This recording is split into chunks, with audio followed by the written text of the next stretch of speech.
People wake up in the morning, they begin to think about their problems.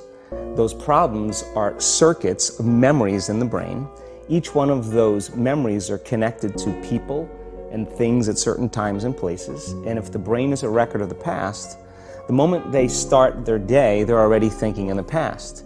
Each one of those memories has an emotion. Emotions are the end product of past experiences. So the moment they recall those memories of their problems, they all of a sudden feel unhappy, they feel sad, they feel pain. Now, how you think and how you feel creates your state of being. So the person's entire state of being when they start their day is in the past. So what does that mean? The familiar past will sooner or later be predictable future. So if you believe that your thoughts have something to do with your destiny, and you can't think greater than how you feel, or feelings have become the means of thinking, by very definition of emotions, you're thinking in the past. And for the most part, you're going to keep creating the same life. So then people grab their cell phone, they check their WhatsApp, they check their text, they check their emails, they check Facebook, they take a picture of their feet, they post it on Facebook, they tweet something, they do Instagram, they check the news, and now they feel really connected to everything that's known in their life. And then they go through a series of routine behaviors. They get out of bed on the same side, they go to the toilet, they get a cup of coffee, they take a shower, they get dressed, they drive to work the same way, they do the same things, they see the same people, they push the same emotional buttons, and that becomes the routine, and it becomes like a program. So now they've lost their free will to a program, and there's no unseen hand doing it to them. So when it comes time to change, the redundancy of that cycle becomes a subconscious program. So now 95% of who we are by the time we're 35 years old is a memorized set of behaviors, emotional reactions, unconscious habits, hardwired attitudes, beliefs, and perceptions that function like a computer program. So then a person can say with their 5% of their conscious mind, I want to be healthy, I want to be happy, I want to be free. But the body's on a whole different program. So then how do you begin to make those changes? Well, you have to get beyond the analytical mind, because what separates the conscious mind from the subconscious mind is the analytical mind.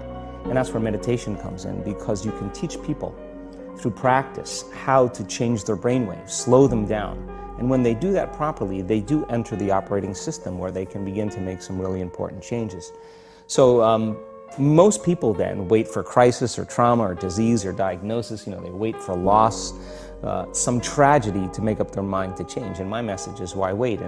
And you can learn and change in a state of pain and suffering, or you can learn and change in a state of joy and inspiration. And I think right now, the cool thing is that people are waking up. Most people spend 70% of their life living in survival and living in stress. So they're always anticipating the worst case scenario based on a past experience. And they're literally, out of the infinite potentials in the quantum field, they're selecting the worst possible outcome, and they're beginning to emotionally embrace it with fear. And they're conditioning their body into a state of fear. Do that enough times, body has a panic attack without you. You can't even predict it because it's programmed subconsciously. So people become addicted to the rush of those emotions, and they use the problems and conditions in their life to reaffirm their limitation, so at least they can feel something. So now when it comes time to change, you say to the person, why are you this way? Well, every time they recall the event, they're producing the same chemistry in their brain and body as if the event is occurring, firing and wiring the same circuits, and sending the same emotional signature to the body. Well, what's the relevance behind that? Well, your body is your unconscious mind.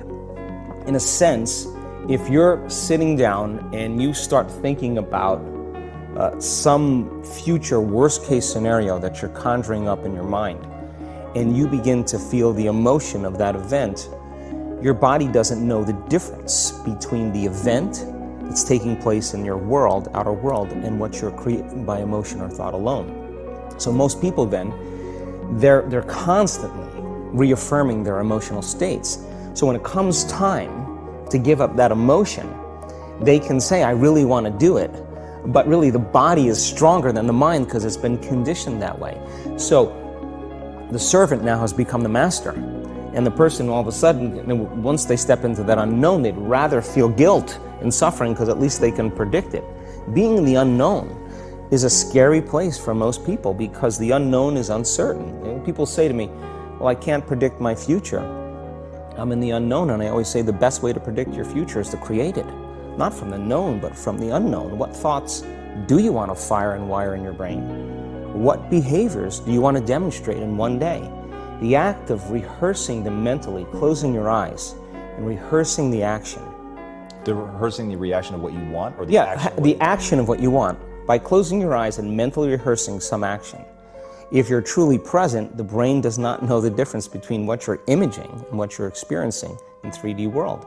So then you begin to install the neurological hardware in your brain to look like the event has already occurred. Now, your brain is no longer a record of the past. Now it's a map to the future. And if you keep doing it, priming it that way, the hardware becomes a software program. And who knows, you just may start acting like a happy person. And then I think the hardest part is to teach our body emotionally what the future will feel like ahead of the actual experience. So what does that mean? You can't wait for your success to feel empowered. You can't wait for your wealth to feel abundant. You can't wait for your new relationship to feel love, or your healing to feel whole. I mean, that's the old model of reality, of cause and effect, waiting for something outside of us to change how we feel inside of us. And when we feel better inside of us, we pay attention to whoever or whatever caused it. But what that means then is that from the Newtonian world is that most people spend their whole life living in lack, waiting for something to change out there. What do you mean the Newtonian world? The Newtonian world is all about the predictable. It's all about predicting the future. But the quantum model of reality is about causing an effect. The moment you start feeling abundant and worthy, you are generating wealth. The moment you're empowered and feel it, you're beginning to step towards your success. The moment you start feeling whole, your healing begins. And when you love yourself and you love all of life, you'll create an equal. And now you're causing an effect. And I think that's the difference between living as a victim in your world, saying, I am this way because of this person or that thing or this experience. They made me think and feel this way. When you switch that around, you become a creator of your world, and you start saying, my thinking and my feeling is changing an outcome in my life. And now that's a whole different game, and we start believing more that we're creators of reality. And most people, when they have a thought, they just think that that's the truth. And I think one of my greatest realizations in my own journey was, just because you have a thought doesn't necessarily mean it's true. So if you think 60 to 70,000 thoughts in one day, and we do, and 90% of those thoughts are the same thoughts as the day before, and you believe that your thoughts have something to do with your destiny, your life's not going to change very much, because the same thought leads to the same choice leads to the same behavior creates the same experience, and the same experience produces the same emotion. And so then the act of becoming conscious of this process to begin to become more aware of how you think, how you act, and how you feel. It's called metacognition. And so then, why is that important? Because the more conscious you become of those unconscious states of mind and body, the less likely you're going to go unconscious during the day. And that thought is not going to slip by your awareness unchecked, because it means to know thyself. The word meditation means to become familiar with. So as you become familiar with the thoughts, the behaviors, and the emotions of the old self, you're retiring that old self. As you fire and wire new thoughts and condition the body into a new emotional state, if you do that enough times, it'll begin to become familiar to you. So it's so important, just like a garden. If you're planting a garden, you got to get rid of the weeds. You got to take the plants from the past year and you got to pull them out. The rocks that sift to the top that are like our emotional blocks, they have to be removed. The soil has to be tenderized and broken down. We have to make room to plant a new garden. So primarily, we learn the most about ourselves and others when we're uncomfortable. Because the moment you move into that uncomfortable state, normally a program jumps in. When that program jumps in, it's because the person doesn't want to be in the present moment and engage it consciously. If you're not being defined by a vision of the future, then you're left with the old memories of the past, and you will be predictable in your life. And if you wake up in the morning and you're not being defined by a vision of the future, as you see the same people and you go to the same places and you do the exact same thing at the exact same time, it's no longer that your personality is creating your personal reality. Now your personal reality is affecting or creating your personality. Your environment is really controlling how you think and feel unconsciously, because every person, everything, every place, every experience has a neurological network in your brain. Every experience that you have with every person produces an emotion. So some people will use their boss to reaffirm their addiction to judgment. They'll use their enemy to reaffirm their addiction to hatred. They'll use their friends to reaffirm their addiction to suffering. So now they need the outer world to feel something. So to change then is to be greater than your environment, to be greater than the conditions in your world. And the environment is that seductive.